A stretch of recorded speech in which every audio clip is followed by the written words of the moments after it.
Viewers, this would probably be the third and final episode of Boat Talk from the Backyard here on the Sailing Head Injuries channel. Today I'd like to talk to you about a few things around the sharp end. We've worked our way from the blunt end, we're now up near the bow. For you sailing types and you non-sailing types, the bow is the pointy bit.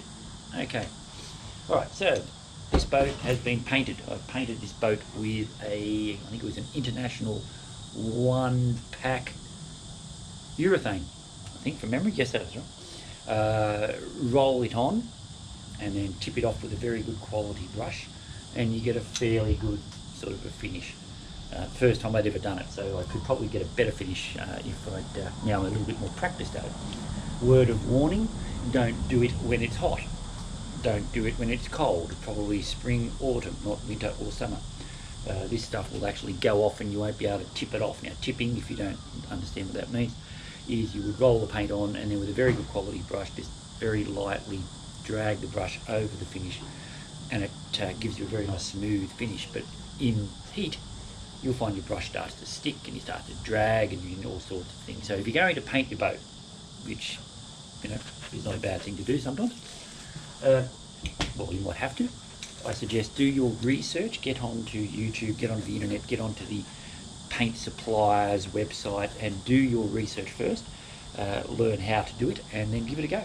And look, it used to be a horrible beige colour, it's now a horrible white colour. No, it's a nice white colour. Now this boat, the Dancer, when it was originally made, had a beautiful piece of timber.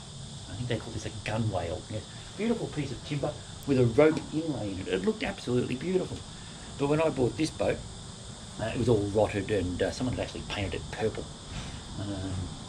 Anyway, so I replaced that timber with, I think I did it with Tassie Oak. It was a local joiner I knew that made it up for me on the cheap and probably wasn't the best quality timber, but every year varnishing it, every year looking at sanding it, and I eventually just lost the interest in doing that. So I went for this, which you can purchase from Icon Plastics. Now look, I'm not dropping names here because I'm getting some sort of kickback. That's where you'll get it from. They sell this as a standard extrusion. Basically underneath here there will be where the deck meets the hull, and there's about a 1/2 inch thick, or 12.7 mil thick section that sticks out, and this basically goes on with a rubber hammer. Bang, bang, bang, bang, bang, and on it goes. You will need to put some screws in it to keep it there though. You get the fittings, you get corner fittings. All of this can be purchased via Icon Plastics, or go and talk to your special orders person at your local Big Green Shed or DIY supplier, because that's how I got mine.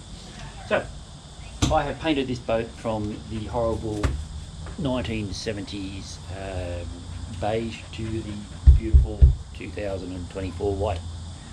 And it's probably due for another coat, another paint, probably in the next year or two. But anyway, that's another story. Right, so finally, in the last episode of Boat Talk from the Backyard, the bowsprit.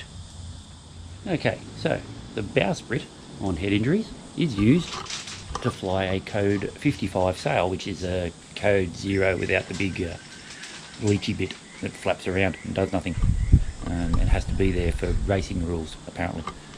I don't race it, so I've got one without the big flapper. It's basically a big genoa, lightweight type genoa, which I use for light breezes, going as close to the breeze as I can, actually working to windward with it. I can do that in 3 to 4 knots, and I can actually be making 3 to 4 knots to windward with the code 0 up, which is quite good. Don't have to start the motor. Then I'll mainly use it for off the breeze. Reaching sail is what it is.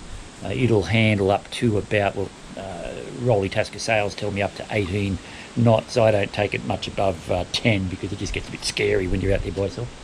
But anyway, bowsprit. Now, I put this together myself with the help of my very good friend Rob the dentist. Get yourself, if you want to do this, get yourself a nice length of aluminium tubing. Suggest you get something with a reasonably thick wall thickness, give it a bit more strength. Then we'll head down the other end. This is a retractable bow sprit. So I've got a standard type spinnaker pole fitting on here, and we're going to get that off there if we can. Yep, and out she comes.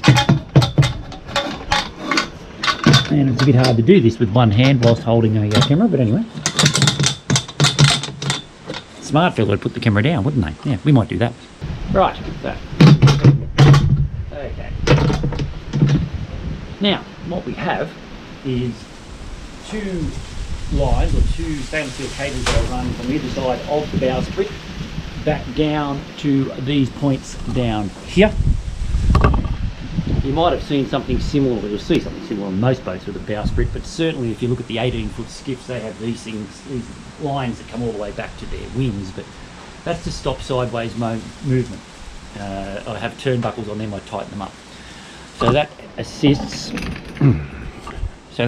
with sideways movement. So once again, cable coming from here, running back down to this anchor point, and one on the other side with some little turnbuckles in there, and I tighten them up, and that stops that sideways movement, which that gets a fair bit of load on this thing, I can assure you. Then I have a soft shackle and some dynamo which runs down here, which I just lash off. Now that doesn't need to have a lot of force on it coming down. All it needs to do is just stop the upward motion, so you don't have to sit there with turnbuckles and things and pull it down really tight. You just have to have it tight enough so that it'll only lift a certain way, because there is a lot of load going up to the top of the mast on the luff of the sail to make it work properly, to get the sag out of it. And also this has a Ronston single line or continuous line furler, so that I can furl that sail very quickly. That line, if you imagine, we've got a furler on here, continuous line, so it's just one line that runs around in a big loop. That comes back down through, I'm not sure what they call these things, but this is just a little if I can get that to work for you. It's very hard doing this with one hand. Right, you put your two lines into there, and then that runs up to these two cleats that I have up here. So you pull one line, well, you let the lines go, and the sail will unfurl itself. You want to furl the sail, you pull one of the lines, and the sail rolls itself up, which is really handy for jibing. I don't actually jibe the code sail with it actually out flying. I just furl it up, jibe the boat, unfurl it. Now this part here is where, if you're going to put one of these type of things on your boat, you're going to have to do some designing. This is what we came up with. It was probably about an hour's work with some pieces of cardboard, straight edges, vernier calipers, rulers, just designing, getting all these angles right, and we came up with this. This is a really good strong part of the yacht, by the way, and they are bolted in there very securely, but we've got a, I can't remember what Rob the dentist made that out of. It's like a neoprene. It's a bearing type product. It's really good. There, and that's it. So yeah, that was a custom made bracket. That was something that we, like I said, spent probably an hour or so designing out here, and it works really, really well. Disadvantages of a bow sprit is if when you, well for me anyways, when you come into a jetty or something like that, you've got to make sure you've got all that packed away, because yeah, it gets nasty. Yeah, so there we go. That's what the big bow sprit is for the code sail. Much like this any spinnaker, I'm running sheets back to blocks down on the back here. I got two of these things I got from my local ship channeler mate for a case of beer. How good's that? So yeah, that runs around into there and then utilise the winches. And that's about it. Once again, I'll just touch on the reason why we have the mast crane and the backstay on this boat is purely because of the load that I put on the top of the mast by utilising that code sail. Putting so much tension on the luff to get it to work correctly requires a backstay now, because I might just break the top of the mast off. So there we go. That's just a very short video, the last video in the series of Boat Talk from the Backyard. Hope you enjoyed that. I have been asked by a viewer subscriber, what is the story behind the name of Head Injuries? Is it related to the band Midnight Oil? Even though I love Midnight Oil, in fact I've sung quite a few of their songs in some of the cover bands that I've been in, Back on the Borderline being one of my favourites. Love singing that song. No, Head Injuries has nothing to do with Midnight Oil. I did toy with the idea of putting the big Midnight Oil hand on the mainsail at one stage, but no, it has nothing to do with Midnight Oil. Great band. I am going to do a video, quite possibly very soon. I was thinking of doing this when I was out in the water. Oh look, there's Indy the Wonder Dog. Oh, she wants a ball. There you go. I was going to do this little talk when I was out in the water, but I thought, no, if the punters want something, if the viewers request it, then I must deliver. So I will do a video, probably pretty soon actually, on the name, the story behind the name of Head Injuries. And it's a pretty good story. And I hope you enjoy that when that comes along. Don't forget, cafepress.com.au/sailing head injuries merchandise, all one word. Pick yourself up a Sailing Head Injuries Boom to the Head t-shirt. And if you haven't subscribed to this channel, please do. It really helps me grow the channel. We're up to 257 subscribers, I believe, as of this morning. I'd really like to hit that 1,000 mark, and for reasons of financial gain only. But hey, look, it does cost me quite a lot of money to go to these places, purely in petrol, let alone having to maintain a yacht.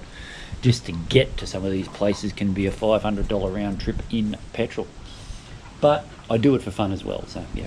And oh, Indy keeps throwing me the ball. Here, catch. Indy, the Wonder Dog. Alright, so that's it for this video. You guys have a great Australia Day, because it is Australia Day here in Australia. For those of you that celebrate it, I think it's a great day myself. For those of you that are too happy about it, well, the things that you're not too happy about generally are all in the past. Let's move forward as Australians. And you guys all have a great day and a great weekend. Safe sailing. See you later.